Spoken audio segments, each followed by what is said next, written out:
નમસ્કાર વિદ્યાર્થી મિત્રો, બાર સાયન્સ ભૌતિક વિજ્ઞાન ચેપ્ટર 3 નો આજે 21મો સેશન છે. આજે આપણે કેટલાક એક્સ્ટ્રા એક્ઝામ્પલ જે લેવાના છે, એટલે કે આજે સેશન છે એ તમારે JEE નીટ માટે તમને થોડો ઉપયોગી થશે. બરાબર. બાકી આપણે જે તમને TPM આપેલા છે, ટોપિક પ્રેક્ટિસ MCQ તમને આપ્યા છે, એમાં ઘણા બધા MCQ સોલ્વ કરવામાં આજનું સેશન ઉપયોગી રહેશે. બરાબર. તો બેઝિકલી આજનો સેશન છે એ તમારે MCQ માટે રેડી કરવાનો છે. ઓકે, ચાલો પહેલો દાખલો છે એમાં કે એકબીજાને સમાંતર જોડેલા અવરોધો વચ્ચે પ્રવાહનું વિભાજન એવી જ રીતે થાય કે જેથી ઉત્પન્ન થતી જૂલ ઉષ્મા ન્યૂનતમ બને. આ હકીકતનો ઉપયોગ કરી પ્રવાહના વિભાજનનું સૂત્ર મેળવો. તો ટૂંકમાં આ એક હકીકત છે કે ભાઈ એકબીજાને સમાંતર જોડેલા બે અવરોધો હોય. બરાબર. દાખલા તરીકે ચલો બે અવરોધ લેવાના જે એકબીજાને સમાંતર જોડેલા હોય.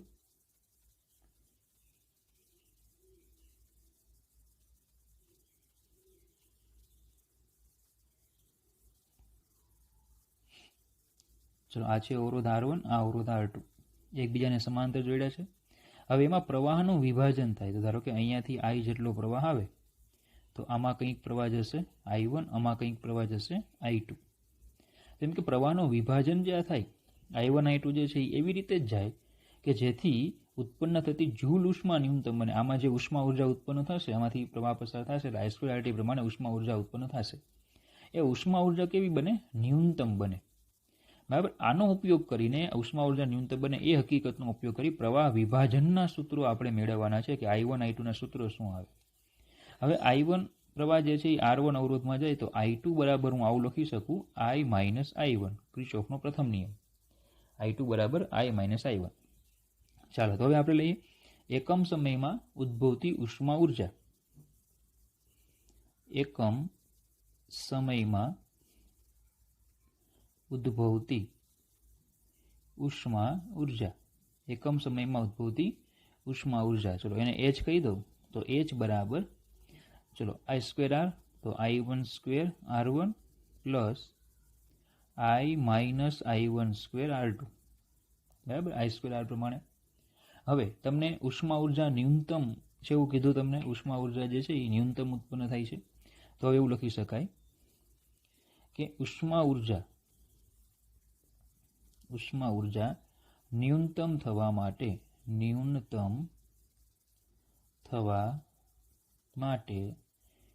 જો તમને યાદ હોય તો વિકલન 0 થવું જોઈએ.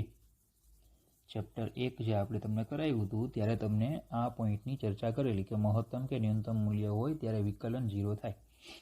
બરાબર. તો ચલ કોણ છે આમાં? ચલ છે I1, કારણ કે I1 જેટલો જશે આમાં એ પ્રમાણે I2 ફિક્સ થાય એટલે આમાં ચલ કહેવાય I1. તો I1 ની સાપેક્ષે H નું વિકલન 0 થવું જોઈએ.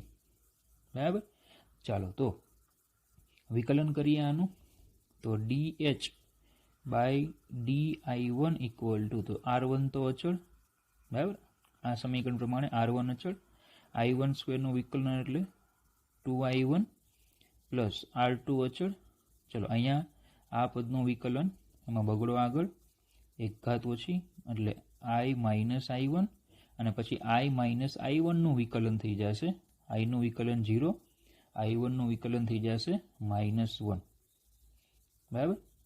ચલો આ વિકલન તો 0 તો 2I1 R1 માઇનસ આગળ લઈ લો અહીંયાના, આ માઇનસ અહીંયા આગળ આવશે -2 R2 I minus I1 -2 R2 I minus I1. Okay.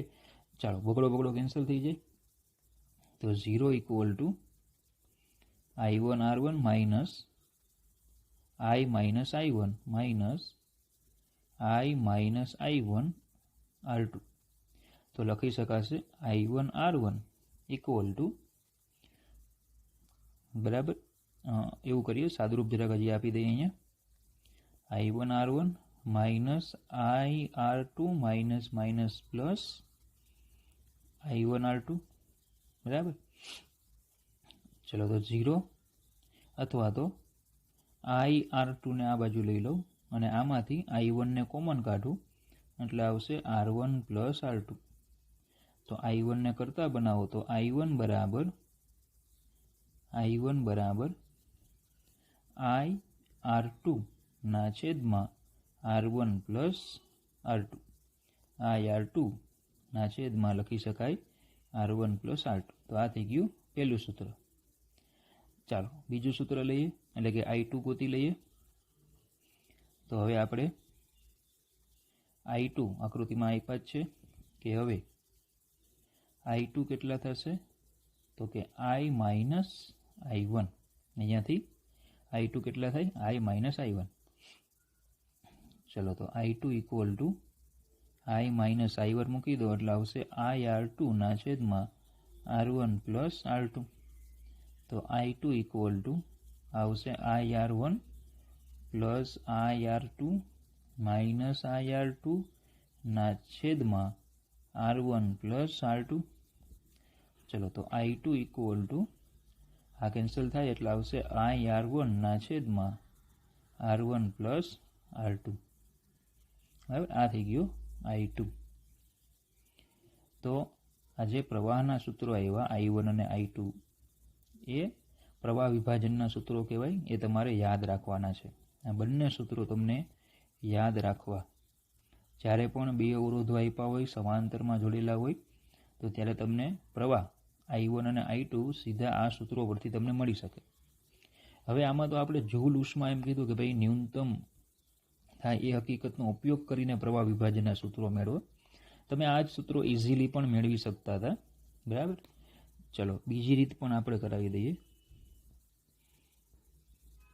પ્રવાહ વિભાજનના સૂત્રો ઇઝીલી પણ મળે કે બંને અવરોધો સમાંતરમાં છે. અવરોધો સમાંતરમાં જોડેલા હોવાથી વોલ્ટેજ સમાન થાય.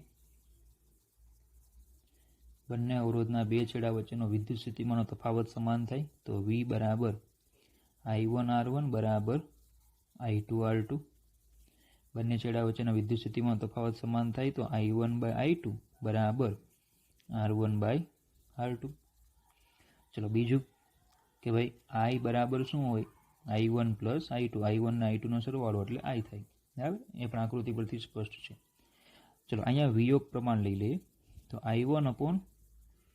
I1 plus I2 equal to R1 plus R2 આ રીતે લખી શકાય. તો I1 પ્લસ I2 એટલે I બરાબર R1 પ્લસ R2. બરાબર, તો ચલો આમાંથી તમે I ને કરતા બનાવી દો, માફ કરજો, I1 ને કરતા બનાવી દો. તો આવી જાય I1 ઇક્વલ ટુ IR1 છેદમાં R1 પ્લસ R2. IR1 છેદમાં R1 પ્લસ R2. ચલો આ થઈ જાય. અને હવે સેમ I2 તો સેમ આ જ રીતે મળશે. I2 જે છે એ આ જ રીતે મળે. તો તમે હવે I2 ગોતી શકો.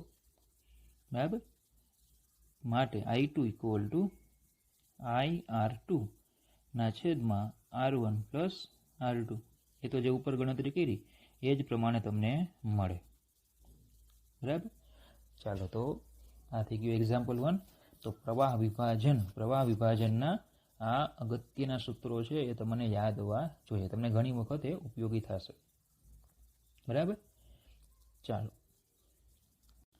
ચાલો તો બીજો દાખલો છે કે જ્યારે બે અવરોધોને વોલ્ટેજ V સાથે એક પછી એક જોડવામાં આવે ત્યારે પાવર અનુક્રમે P1 P2 મળે છે. મતલબ કે આ રીતે છે. ઉકેલ લઈ લઈએ. ચલો બે અવરોધો છે એને V વોલ્ટ સાથે એક પછી એક જોડવાના. મતલબ કે આ રીતે આપણે ધારો કે આ પહેલો અવરોધ અને એ જ V વોલ્ટની બેટરી, આ બીજો અવરોધ વોલ્ટેજ V, અહીંયા વોલ્ટેજ V, અવરોધ R1, અવરોધ R2. તો એક પછી એક જોડવામાં આવે ત્યારે પાવર P1 અને P2 મળે. પહેલામાં P1 મળે, બીજામાં P2 મળે. જ્યારે તેઓને શ્રેણીમાં જોડવામાં આવે, એટલે કે હવે બંનેને શ્રેણીમાં જોડવાના, અને જ્યારે તેઓને સમાંતરમાં જોડવામાં આવે, બંનેને બીજી વખતે સમાંતરમાં જોડવાના. સાબિત કરો કે 1 અને 2 માં મળતા પાવરનો ગુણોત્તર P1 P2 છે. મતલબ કે આપણે શ્રેણીમાં પાવર ગોતવાનો, સમાંતરમાં પાવર ગોતવાનો અને એનો ગુણાકાર કરવાનો. હવે પાવર મેળવવા માટે P બરાબર VI I²R અને V²R એવા ત્રણ સૂત્રો છે. P બરાબર VI I²R અને V²R. બરાબર.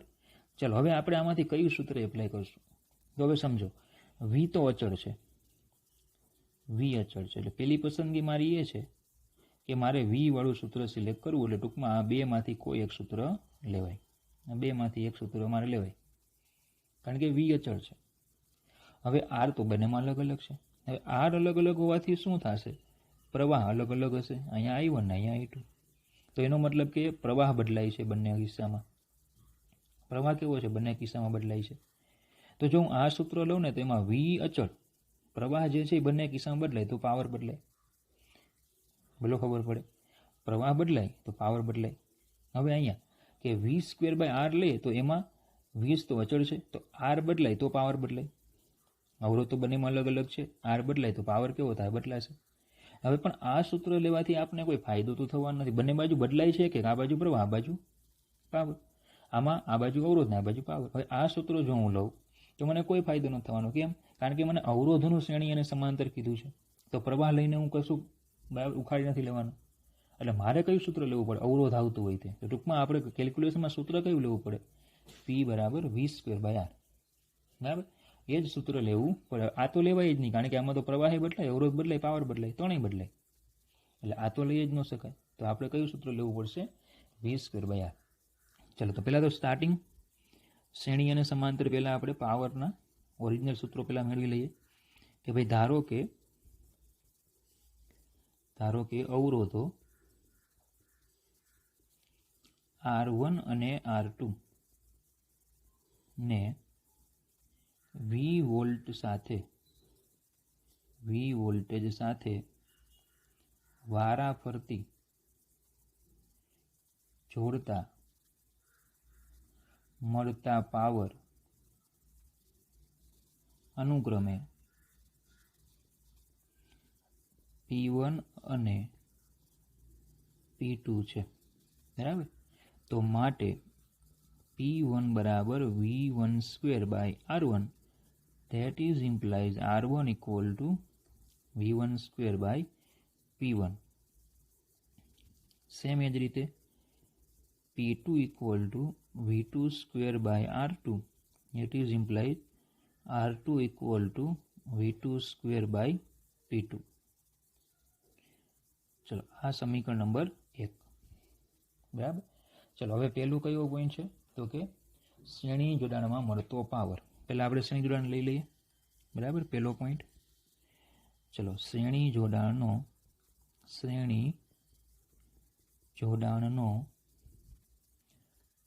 અથવા શ્રેણી જોડાણમાં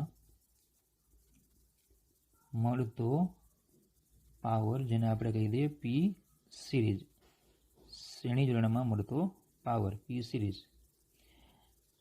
ચાલો, હવે પહેલાં તો શ્રેણી જોડાણનો સમતુલ્ય અવરોધ. ચલો, શ્રેણી જોડાણનો સમતુલ્ય અવરોધ શું થશે? R series = R1 + R2. શ્રેણીનો સમતુલ્ય અવરોધ R સિરીઝ R1 + R2, અને માટે શ્રેણી જોડાણમાં સમતુલ્ય પાવર હું લઉં તો એને હું PS કહી દઉં. તો વોલ્ટેજ તો V જ રાખવાના છે, તો V²/RS થાય. વોલ્ટેજ તો V જ, એટલે V²/RS = V²/R1 + R2 = V²/ સમીકરણ 1 પરથી R1 R2 મૂકી દો. R1 છે, અહીંયા V1 = V2 છે, એટલે અહીંયાથી આપણે બરાબર, અહીંયા આપણે શું છે, વોલ્ટેજ તો સેમ જ છે ને, એટલે ભૂલથી આપણે V1 V2 લખી નાખ્યા. બરાબર, એટલે ટૂંકમાં આપણે અહીંયા V² આવશે આ રીતે.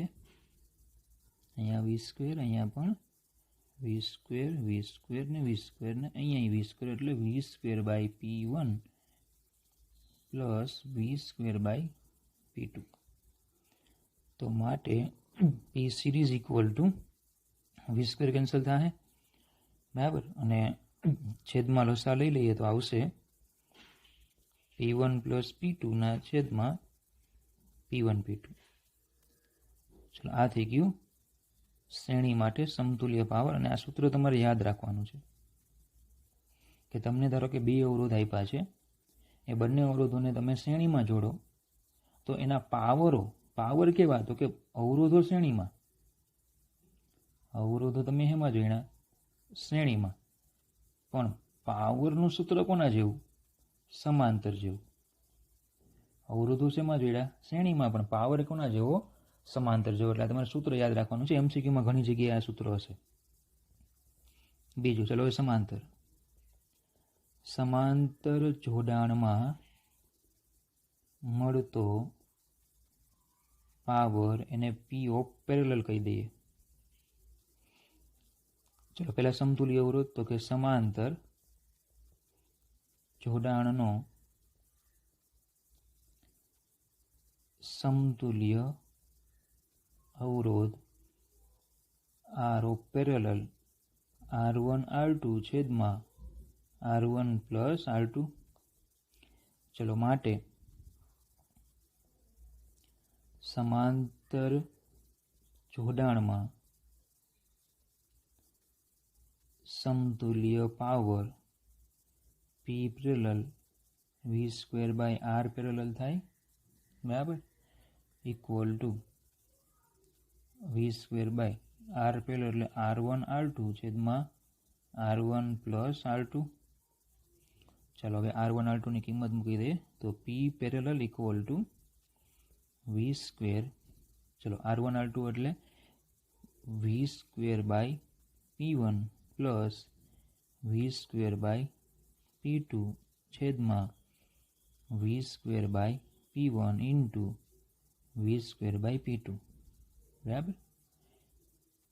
ચાલો તો આમાં V તો ઉડી જ જશે, ઉપર V/4 થશે, V² કોમન આવશે, નીચે V/4 છે એ કેન્સલ થઈ જશે, બરાબર. અને ઉપર જો આપણે લસા લઈ લઈશું ઉપર તો આવશે P1 plus P2, P1 plus P2 ના છેદમાં P1 P2. અને અહીંયા છેદનો છેદ અંશમાં જાય, ટૂંકમાં અહીંયા 1/P1 P2 લખાય તો P1 P2 ઉડી જશે તો આ થઈ જશે P1 પ્લસ P2. તો P ઓફ પેરેલલ બરાબર P1 પ્લસ P2. ચલો આ સૂત્ર પણ તમારે યાદ રાખવાનું છે. તો અવરોધો તમને શેમાં આપ્યા છે? અવરોધો સમાંતરમાં જોડેલા હોય તો એનો પાવર કેવો થાય? પાવરના સૂત્રો કેવા? શ્રેણી જેવા. અવરોધો સમાંતરમાં જોડ્યા હોય તો એના પાવરનું સૂત્ર શ્રેણી જેવા આવે, બરાબર. ચલો હવે આપણે શું કીધેલું કે ભાઈ આ સિરીઝમાં જોડ્યા હોય તે અને સમાંતરમાં જોડ્યા હોય ત્યારના પાવરનો ગુણાકાર, એવું હતું. જો મળતા પાવરનો ગુણાકાર, તો પહેલામાં P1 P2 છેદમાં P1 P2, P1 P2 છેદમાં P1 પ્લસ P2, અને આમાં છે P1 પ્લસ P2, એટલે એ બંને કેન્સલ થશે, એટલે ગુણાકાર કેટલો આવશે? P1 P2. પણ તમને દાખલો કરાવવાનો મુખ્ય ઉદ્દેશ્ય છે આ બે સૂત્રો યાદ રાખવા, બરાબર. અવરોધો શ્રેણીમાં તો પાવર સમાંતર જેવું સૂત્ર, અને અવરોધો સમાંતરમાં તો પાવરનું શ્રેણી જેવું સૂત્ર, બરાબર. મુખ્ય એ બાબત યાદ રાખવાની છે, એટલા માટે આ દાખલો આપણે એક્સ્ટ્રા લેક્ચરમાં લીધો. ઓકે, ચાલો એની પછી દાખલા નંબર 4 છે કે E જેટલું EMF અને R આંતરિક અવરોધ ધરાવતી એક બેટરીને એક અવરોધ R સાથે જોડવામાં આવે છે. ચલો આ રીતે આપ્યું છે તમને કે એક તો E જેટલું EMF અને આંતરિક અવરોધ તમને આપ્યો છે R, એને એક બાહ્ય અવરોધ સાથે, આ છે બાહ્ય અવરોધ એક, એની સાથે જોડવામાં આવે છે. તેમાંથી વહેતો પ્રવાહ I જેટલો હોય. R બરાબર R હોય ત્યારે બાહ્ય અવરોધમાં પાવર મહત્તમ હોય છે એવું આપણે સાબિત કરવાનું છે, બરાબર. R બરાબર R હોય ત્યારે બાહ્ય અવરોધમાં પાવર કેવો હોય છે? મહત્તમ. તો પાવર આપણે કેવો સાબિત કરવાનો છે? મહત્તમ. ખબર પડે, સાથે આપણી મહત્તમ પાવર કેટલો એ પણ મેળવીશું. તો R બરાબર R હોય ત્યારે પાવર મહત્તમ થાય. તો ચલો આના પણ MCQ તમને ઘણા જોવા મળશે મહત્તમ પાવરના, બરાબર. તો પહેલાં તો પ્રવાહ આપણે ગોતી લઈએ. કે હવે પ્રવાહ બરાબર, ચલો શું સૂત્ર છે તો કે કુલ EMF ના છેદમાં કુલ અવરોધ, તો કુલ EMF E અને કુલ અવરોધ એટલે R પ્લસ R. તો પછી પાવર જો હું લઉં, બાહ્ય અવરોધમાં પાવર, બાહ્ય અવરોધમાં પાવર, બેઝિકલી બાહ્ય અવરોધમાં પાવર હોય ને તો એ I²R હોય, એ હંમેશા યાદ રાખવાનું. એ વ્યય થતો પાવર હોય I²R. તો P બરાબર E/R પ્લસ Rનો વર્ગ ઇન્ટુ R થાય, બરાબર, E/R પ્લસ Rનો વર્ગ ઇન્ટુ R. ચાલો હવે P ઇક્વલ ટુ, અને આમ લખાય E²R ના છેદમાં R પ્લસ Rનો વર્ગ, E²R ના છેદમાં R પ્લસ Rનો વર્ગ. હવે સમજો કે તમે આવું જાણતા હો કે x પ્લસ વાયનો વર્ગ ઇક્વલ ટુ x માઇનસ વાયનો વર્ગ પ્લસ 4xy, બરાબર. મેથ્સવાળા માટે, મેથ્સવાળા આવું જાણતા હો, એક્સ પ્લસ વાયનો વર્ગ બરાબર એક્સ માઇનસ વાયનો વર્ગ વત્તા 4xy. ચેક કરી શકો, તમે ચેક કરી શકો. આનું સાદુરૂપ આપો, શું આવશે? x² minus 2xy plus y² plus 4xy, એટલે એ થઈ જશે x² plus 2xy plus y², એટલે બોલો શું થઈ ગયું? x પ્લસ વાયનો વર્ગ, બરાબર. હવે તમને એમ થશે બાયોલોજીવાળા માટે, તો કે બાયોલોજીવાળા માટે પણ આ જ છે. નકર હમણાં પેલું મહત્તમવાળું તમને કરાયું પહેલાં જ દાખલામાં. જો મહત્તમ શબ્દ, પાવર મહત્તમ, મહત્તમ માટે શું કરવું પડે? વિકલન 0 કરવું પડે. એટલે આનું વિકલન કરવું પડે. હવે કોની સાપેક્ષે વિકલન કરશો તમે? તો કે બાહ્ય અવરોધની સાપેક્ષે, કારણ કે આંતરિક અવરોધ તો અચળ હોય. તો dp/dr કરવું પડે. શું કરવું પડે અહીંયા? dp/dr. આના બરાબર 0 કરવાનું. dp/ તમારે શું કરવું પડે? dr કરવું પડે. તમે વિકલન કરો, એના બરાબર 0 લાવો, એના બરાબર 0 કરશો તમે અલ્ટિમેટ 0 એના બરાબર કરશો, અને એટલે અલ્ટિમેટ તમને કેપિટલ R બરાબર સ્મોલ r મળશે. તો એ વિકલન કરવું પડે, અને વિકલન માટે અહીંયા શું કરવું પડશે? ભાગાકારનો નિયમ એપ્લાય કરવો પડશે, અથવા તો આ 2 ઘાત છે ને ઉપર લઈને -2 ઘાત કરીને ગુણાકાર એપ્લાય કરવું પડે. એવું બધું ન કરવું હોય તો સિમ્પલ મેથેમેટિક્સનું આ સૂત્ર છે, તમને એકદમ ઝડપથી જવાબ મળી જાય, બરાબર. જો આગળના સ્ટેપ લઈએ. તો આ સૂત્ર અહીંયા એપ્લાય કરીએ તો આવું લખાશે પાવર. હવે P બરાબર E²R અપોન, ચલો છેદમાં શું લખાય? તો કે છેદમાં આપણે આવું લખાશે તો કે R માઇનસ Rનો વર્ગમાં, બરાબર, પ્લસ 4RR, બરાબર. આ સૂત્ર પ્રમાણે R માઇનસ Rનો વર્ગ પ્લસ 4RR, બરાબર. હવે પીનું મૂલ્ય આપણે મહત્તમ કરવું છે, તો પીનું મહત્તમ મૂલ્ય થાય, પીનું મૂલ્ય મહત્તમ થાય, પીનું મૂલ્ય મહત્તમ થાય તે માટે છેદ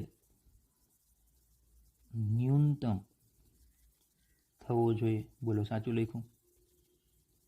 પીનું મૂલ્ય મહત્તમ ક્યારે થાય? છેદ ન્યૂનતમ થાય. તો અને છેદ ન્યૂનતમ ક્યારે થાય? તો કે સીધી વાત છે કે છેદને ન્યૂનતમ થવા માટે આ 0 થવું જોઈએ. તો એનો મતલબ એવો થાય કે R બરાબર R. તો આ પણ તમારે શું કરવાનું છે? યાદ રાખવાનું છે. આ તમારે યાદ રાખવાનું છે, બરાબર, કે જ્યારે પણ બાહ્ય પરિપથનો અવરોધ અને આંતરિક અવરોધના મૂલ્યો સમાન હોય ત્યારે જ બાહ્ય પરિપથમાં જોડેલા અવરોધમાં પાવર વ્યય મહત્તમ હોય, બરાબર. હવે તમને એમ પૂછાય કે મહત્તમ પાવર કેટલો? ચલો એ પણ ઘણા MCQમાં તમને જોવા મળશે. મહત્તમ પાવર Pmax, તો આ પાવરનું સૂત્ર છે, એમાં R બરાબર R થાય ત્યારે પાવર મહત્તમ થાય. તો Pmax માટે E² સ્મોલ r, આરની જગ્યાએ કેપિટલ R છે ત્યાં સ્મોલ r મૂકી દો, તો આવશે R પ્લસ Rનો વર્ગ. તો Pmax ઇક્વલ ટુ E² ના છેદમાં 2R, એટલે આવશે 4R², એટલે Pmax થઈ જશે E²/4R. તો આ સૂત્ર પણ તમારે યાદ રાખવાનું છે, બરાબર. આ સૂત્ર જે છે એ પણ તમારે યાદ રાખવાનું છે કે મહત્તમ પાવર આટલો આવે. બરાબર. એક તો તમારે બીજું શું યાદ રાખવાનું છે કે આર બરાબર આર હોય ત્યારે પરિપથમાં પાવર મહત્તમ હોય, એક એ યાદ રાખવાનું છે. અને બીજું કે મહત્તમ પાવર કેટલો હોય, તો કે મહત્તમ પાવર કેટલો હશે, તો કે એ પાવર E²/4R જેટલો હશે. બરાબર. તો ચાલો આજના સેશનમાં આપણે આટલું જ રાખીશું. નેક્સ્ટ સેશનમાં નવા દાખલાઓ સાથે મળીએ. Thank you.